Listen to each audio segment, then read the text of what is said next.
जय सिया राम। आज हम जानेंगे गंगा सप्तमी के दिन माँ गंगा व्रत कथा। साथ ही गंगा सप्तमी के दिन गंगा जी में स्नान करते समय हमें कौन कौन से कार्य नहीं करने चाहिए।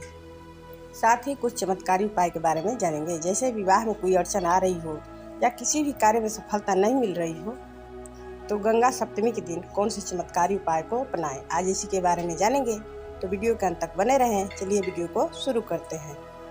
सबसे पहले जान लेते हैं गंगा सप्तमी के दिन गंगा स्नान करते समय या कभी भी गंगा स्नान करते समय हमें कौन कौन से कार्य नहीं करने चाहिए, क्योंकि सनातन धर्म में नदियों को देवी का स्वरूप माना जाता है। इन नदियों में मोक्षदायिनी माँ गंगा विशेष महत्व रखती हैं, इसीलिए हमें नहाते समय कुछ बातों का ध्यान रखना चाहिए।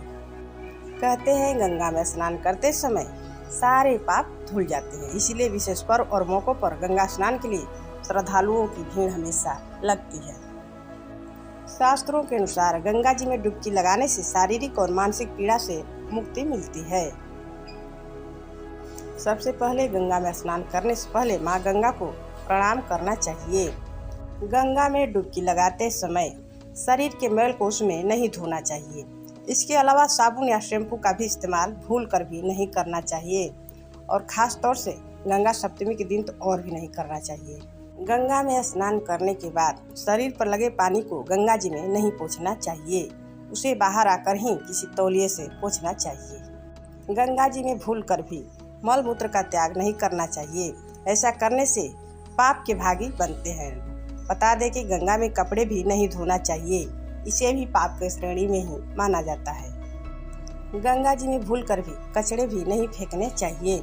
फूल माला कुछ भी हो उसे घाट पर ही रखना चाहिए, जल में नहीं फेंकना चाहिए, इससे भी पाप के भागी बनते हैं। अब जान लेते हैं माँ गंगा व्रत कथा। वैशाख मास में इसे श्रवण करने से करोड़ों गुना लाभ मिलता है। बोलिए गंगे महारानी की जय। बहुत समय पहले इस धरती पर भागीरथ नाम के एक बेहद प्रतापी राजा निवास करते थे। अपने पूर्वजों को जीने मरने के दोष से मुक्त करने हेतु गंगा को पृथ्वी पर लाने के लिए वह कठोर तपस्या करना शुरू कर दिए। भागीरथ की भक्ति और कठोर तपस्या को देखकर माँ गंगा बेहद प्रसन्न हुई और फलस्वरूप वह भागीरथ की बात मान भी ली। लेकिन एक समस्या आन पड़ी। उन्होंने राजा भागीरथ से बताया कि अगर वह स्वर्ग से सीधा पृथ्वी पर आएगी तो पृथ्वी को उनकी गति असहनशील हो जाएगी और पृथ्वी रसातल में चली जाएगी। माँ गंगा की यह बात सुनकर भागीरथ अचरज में पड़ गए और इस समस्या का समाधान गंगा माँ से ही पूछने लगे। गंगा माँ तो इतनी अभिमानी थी कि उनकी गति किसी के लिए भी सहनशील नहीं हो सकती है। अब गंगा जी की आराधना के बाद भागीरथ राजा ने भगवान शिव जी की आराधना करना शुरू कर दिए। भागीरथ की भक्ति से प्रसन्न होकर भगवान शिव ने उन्हें वरदान मांगने को कहा। भागीरथ ने उन्हें अपनी समस्या बताई और इसका समाधान शिव जी ने ही दिया। जब माँ गंगा अभिमानी स्वर्ग से पृथ्वी पर आ रही थी तब उनका सामना शिव जी से हुआ, जिसके बाद उन्होंने गंगा नदी को अपनी जटाओं में कैद कर लिया था। कैद होकर माँ गंगा उसी में छटपटाने लगी और अपने किए की क्षमा प्रार्थना मांगने लगी शिव जी से। माँ गंगा की ऐसी छटपटाहट को देखकर भगवान शिव ने उन्हें माफ कर दिया और उन्हें छोड़ दिया। शिव जी की जटाओं से छूटते ही वह 7 धाराओं में प्रवाहित हुई और ऐसे भगीरथ माँ गंगा को पृथ्वी पर लाने में सफल हुए।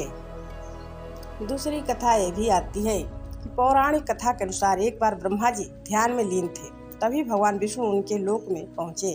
तब भगवान विष्णु को देख ब्रह्मा जी ने अपना कमंडल उठाया और कमंडल में रखे साधारण जल से भगवान विष्णु के चरण धोए। इसके बाद ब्रह्मा जी ने उस भगवान जी के चरणों के जल को अपने वापस कमंडल में भर लिया। उस जल में इतना तेज हो गया कि उसमें से एक देवी उत्पन्न हुई। उन देवी का नाम ब्रह्मा जी ने गंगा रखा। उन देवी के जन्म से एक ऊर्जा भी साथ में पैदा हुई। उस ऊर्जा के प्रभाव से ब्रह्मलोक समेत सभी लोकों के मौजूद नकारात्मक शक्तियां नष्ट होने लगी। तब भगवान विष्णु ने उन देवी की आराधना कर उन्हें सृष्टि में माँ के रूप में पूजे जाने का वरदान दिया। तभी इस दिन को गंगा सप्तमी के रूप में मनाया जाने लगा। उसी दिन से गंगा सप्तमी लोग मनाते हैं।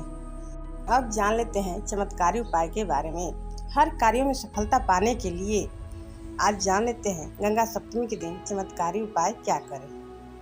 अगर बार बार किसी कार्य में असफलता मिल रही हो तो जीवन में सफलता पाने के लिए गंगा सप्तमी के दिन गंगा जी में कच्चा दूध जरूर डालें और माँ गंगा के मंत्रों का विधि पूर्वक जाप करें।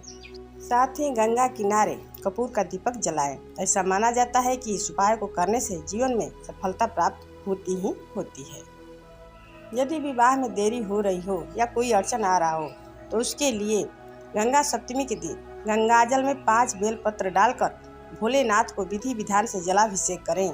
मान्यता है कि ऐसा करने से भोलेनाथ और माँ गंगा मैया दोनों प्रसन्न हो जाते हैं और दोनों के आशीर्वाद से साथ ही विवाह बाधा दूर हो जाती है और मनचाहा जीवन साथी भी मिलता है।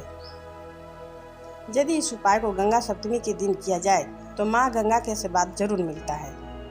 आज के लिए बस इतना ही। अगले वीडियो में फिर कोई नई जानकारी के साथ उपस्थित होंगे। तब तक के लिए जय श्री राम। धन्यवाद। प्लीज़ लाइक शेयर सब्सक्राइब जरूर करें।